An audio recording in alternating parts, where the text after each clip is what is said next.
666. Saudi Wealth Fund staff's New York unit with Goldman Point72 hires. The U.S. subsidiary of Saudi Arabia's $730 billion sovereign wealth fund. I didn't realize it was up to 730 now. 650 was the last number I'd seen. Anyway, congrats on the extra 80 billion. It doesn't materialize. Hey, what's another 80 billion? Is hiring from Wall Street firms and top hedge funds to manage its growing portfolio of investments in the country. In January, former Point72 asset management executive Jason Chung joined as head of the New York office of USSA International. That's the fund's U.S. arm, after spending almost 13 years at billionaire Steve Cohen's hedge fund, according to LinkedIn. Last month, Meredith Wood Doherty joined from investment firm Bailey Gifford as USSA International's head of compliance and governance, her LinkedIn profile shows. So they're doing some hiring.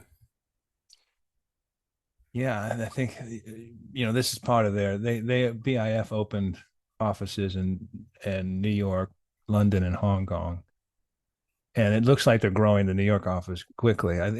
Their goals, and you mentioned that the 730, it bounces around. You have to keep track of it, but it tends to trend up, obviously. And they're hoping to break $1 trillion by 2025, hoping to break $2 trillion by 2030. So they're very ambitious, and they're growing that.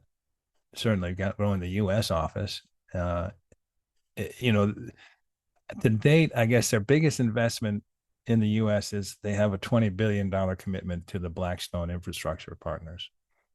Obviously, they have $1 billion initially invested in Lucid, and they have a bunch of others. It's been fun this first quarter, actually, Lucian, but you pay attention to this anyway. When Sanabel came out and said, these are the people we're working with in terms of our investment partners, and you got a whole list of American companies that are involved.